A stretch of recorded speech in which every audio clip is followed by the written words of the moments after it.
Hello and welcome, and thank you for joining today's SWIFT and ISO 20022 payment updates, in particular for our International and RTGS payments in ANZ Fileactive training webinar. My name is Natalie, and I'm from the Institutional Banking team in Australia, and I'm joined by my colleague Joe from our Global Customer Integration Solutions team.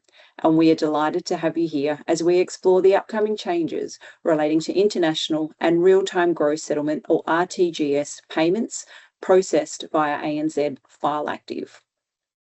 Before we begin, I would like to acknowledge that I'm joining you from Perth, Western Australia, the lands of the Whadjuk people of the Noongar Nation. I also extend my acknowledgement to the traditional owners on the lands where you are joining us from today. I pay my respects to elders past, present and emerging, as well as to any Indigenous people joining us today. Today's session is presented by Joe, our ISO subject matter expert, and Joe will walk you through the upcoming ISO changes and what they mean for you and what you need to do to prepare. This webinar is designed for our ANZ Fileactive customers, with a particular focus on our upcoming SWIFT changes impacting both international and RTGS payments.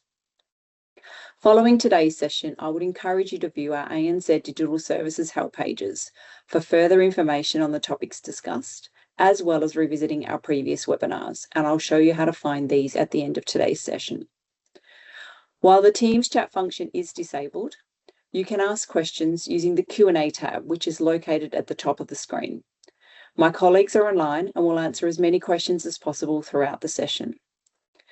Additionally, today's webinar is being recorded, and in the coming days, the video and a copy of the question and answers, including any questions we're unable to answer, will be available on ANZ Digital Services Help, so you can rewatch or share with colleagues who couldn't join us live today. And with that, I'll now hand over to Joe, who will take you through our webinar today. Thank you, Natalie. As mentioned, my name is Joe, and over the next 20 minutes, I will be taking you through the global industry-wide change happening in November 2026 as part of SWIFT's end of unstructured address in payment messages. So, to begin with, we'll look at exactly what is changing.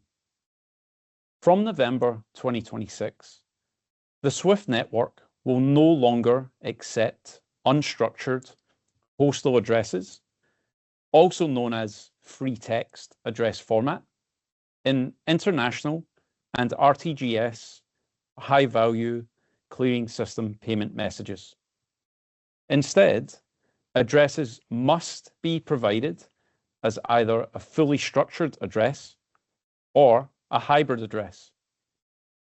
In practical terms, this means key address components must be captured in dedicated fields.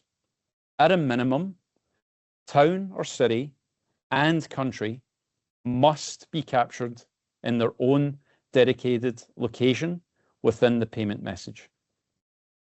If a payment contains only free text address lines, it may be delayed for repair or potentially rejected by ANZ, other correspondent banks, or local market infrastructures.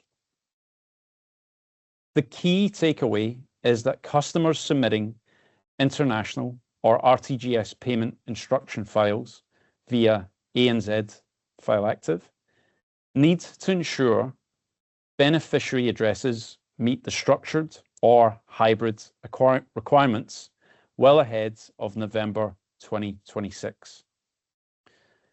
For RTGS payments, if you provide any address detail, then town and country must be provided in their specific elements.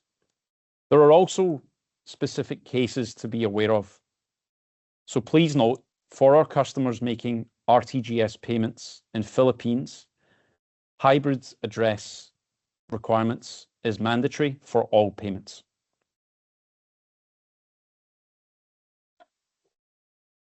The next slide we want to focus on is what it means for you. The beauty of using ANZ Fileactive is that you can stay on your current file format.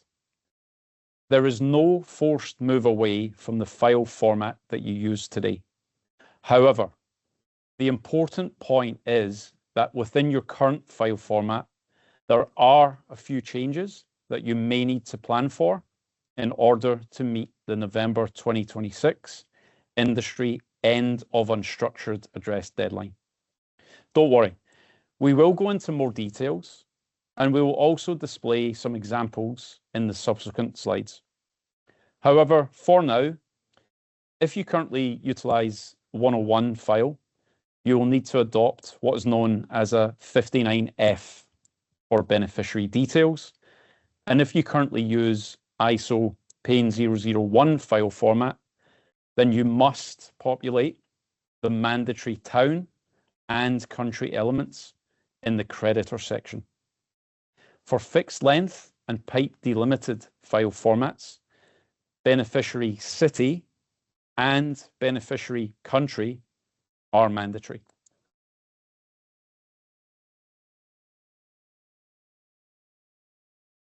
Now we want to look at what you need to do in order to get prepared for November. There are 3 parts to getting ready. Number 1, updating your beneficiary master data. Number 2, ensuring your payment files carry addresses in the required structured or hybrid format. And number 3, review and become familiar with the ANZ Fileactive file format guides. So first point, to review your ERP and beneficiary records to ensure address details are complete, specifically including town, city, and country.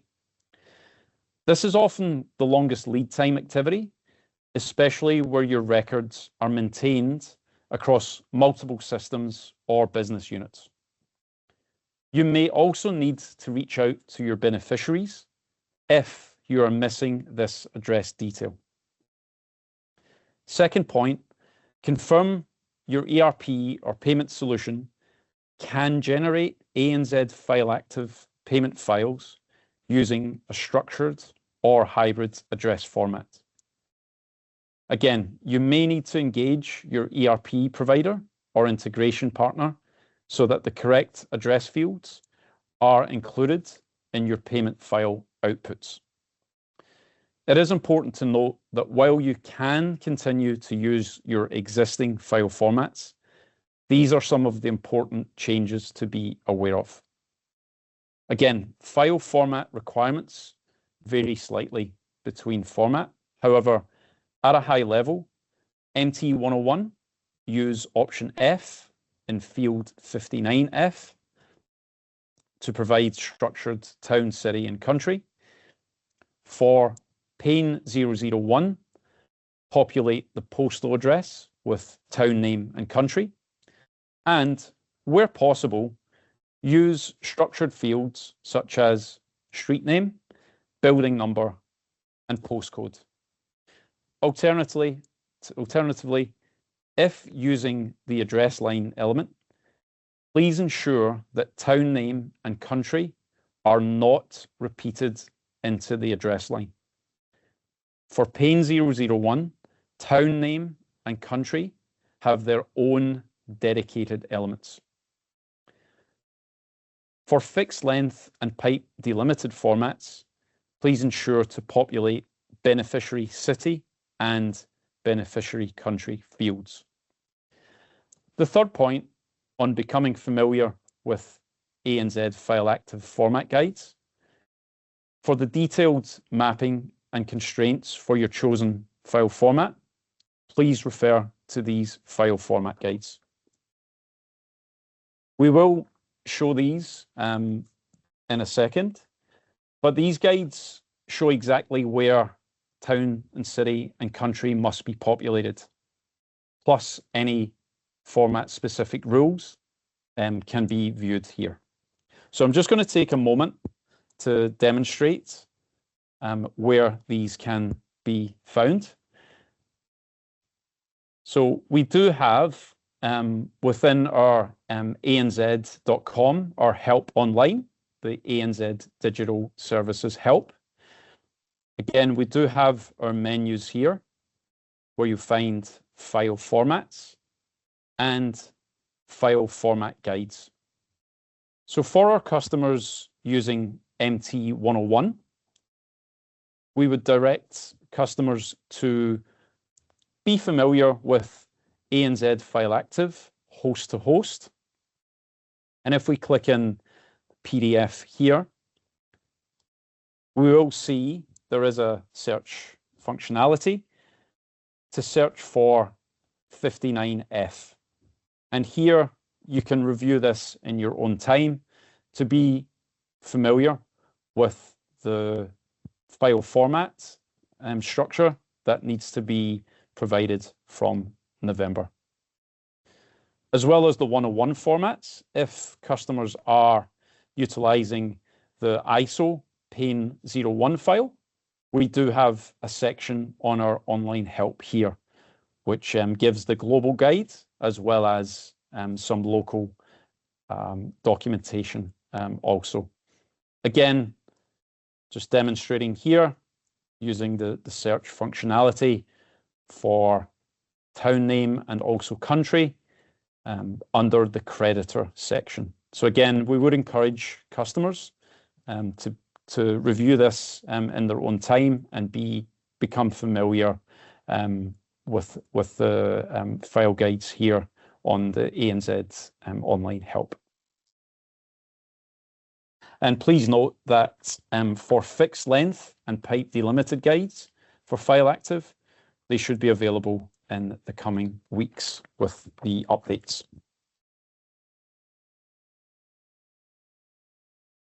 However, as well as having the examples in the guides, we did want to spend a bit of time today to drill down into some of the details. So for those customers using the MT101 file format in ANZ Fileactive, on screen, we have an example of the key changes that will come into force in November 2026. So what's really important is that after November 2026, the tag 59 with no letter, which is at the top of the screen, will no longer be accepted. So at the top of the screen, you'll see this example here. This is what's known as an unstructured or a free text, unstructured or free text beneficiary address. So although this can be used today, again, the important point is that after November 2026, this will no longer be accepted. So on the second half and the bottom of the screen is what we are showing as 59F format. So as November 2026 onwards, customers must use tag 59F, which separates the address into numbered lines. And you see here that town, city, and country codes are mandatory in line 3. So we have provided a few examples on screen that you see at the moment, but again, these are contained in our file format guides. So that's for customers using MT101. We'll then demonstrate for customers who may be using the PAN01 file format. So we have an example again of the key changes that will come into force in November 2026. So again, some of customers may already be utilizing these, which is great, but just as a reminder, you can see the mandatory elements that are required to meet a hybrid or fully structured address. And you see here that where town or city name and country code is mandatory for cross-border payments, but also what is important is that in an RTGS payments, in the instance where a postal address is provided, these elements must be populated. So on to next steps and updates. You may be wondering when you'll hear from us in the lead up to November 2026. So in terms of next steps and communications, you can expect that your key contact will receive an email from ANZ advising of the change. Some of the customers may already have received this. This will be sent from ANZ institutional digital channels. However, if you don't currently receive emails from ANZ about Fileactive changes and would like to be provided with these updates going forward, please reach out to your ANZ representative and provide your details so that we can share these with you. Also, a recording of today's webinar should be available in the coming days to replay at your own convenience. In terms of ongoing updates, we'll provide periodic reminders and any format-specific clarifications as the industry change approaches. Also, soon we will have an updated file checker, which will allow customers to have the ability to self-check hybrid address readiness for both MT101 and PAN001 files ahead of the November deadline. And certainly, once that file checker is ready, we'll reach out and notify customers via email. In terms of final readiness communications, in the lead up to November, we'll send some final reminders, especially when payments are not following the desired hybrid or structured address format and where this will risk rejection. That's all from me for the moment. Thank you for your time. I'll now hand back to my colleague, Natalie. Thank you, Joe, for a very insightful and interesting webinar today. So this does bring us to the end of our SWIFT and ISO 20022 payment updates for international and RTGS payments in ANZ Fileactive training webinar. On the page I'm displaying is a list of our upcoming webinars, together with a QR code to register for these events. I would like to highlight in particular our SWIFT and ISO payment updates for international and RTGS payments relevant for our customers who use ANZ Transactive Global, which is scheduled for later this week. Again, I would like to remind you that a recording of today's session, as well as the question and answers, will be added to ANZ Digital Services Help in the coming days, should you wish to revisit or share with colleagues. And you can get to ANZ Digital Services Help by scanning that QR code currently on the screen. We hope this session has been of value, and we look forward to you attending our future training webinars. Thank you.